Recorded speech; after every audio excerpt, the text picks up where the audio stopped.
Турист будет изолирован, въезд в страну будет запрещен. С 22 января в Египте меняют правила въезда для туристов. Что происходит и в Египте сейчас? Появились уточнения, которые описывают процедуру проверки пассажиров с сомнительными справками о тестах или вакцинации. Подписывайтесь на канал, если хотите быть в курсе последних событий в сфере туризма. Для пассажиров, подлинности медицинских документов которых, а именно ПЦР-тест на ковид или сертификат о вакцинации, если у проверяющих работников санитарной службы в аэропортах возникнут сомнения, например, не считается QR-код с прививочного сертификата или справки о тестировании, либо эти документы вообще не имеют QR-кодов, то вводится процедура дополнительного тестирования. Туристов с такими сомнительными сертификатами и справками, прибывающих в аэропорты Шарм-эль-Шейха, Хургады, Марса-Алам, Табы, Луксора и Асуана, попросят пройти экспресс-тест на антигена ID-No. Это британский стандарт экспресс-тестирования. Результат теста будут готовы через 15 минут.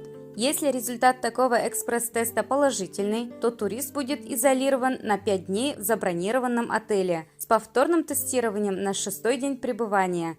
Если после этого периода тестирования снова будет положительным, то изоляция продолжится на 5 дней. После этого срока карантин завершат без тестирования. Въезжающих в Египет через аэропорты Каира и Александрии ждет проверочный тест на антиген в случае несоответствия ПЦР-теста или прививочного сертификата требуемым стандартам. Если повторный экспресс-тест на антиген будет положительным, то въезд в страну будет запрещен. Прошедшим полный курс вакцинации из российских вакцин в Египте признается только «Спутник В», требуется прививочный сертификат на английском языке. С момента вакцинирования до въезда в Египет должно пройти не менее 14 дней. Ранее сообщали, что с 22 января в Египте меняют правила въезда для туристов. В связи с распространением омикрон-штамма коронавируса всех прилетающих в страну будут тестировать на COVID-19. 18 января в Роспотребнадзоре заявили, что Египет входит в тройку курортных стран, турпоездки в которые стали источником наибольшего количества завозных случаев омикрон-штамма коронавируса в Москве.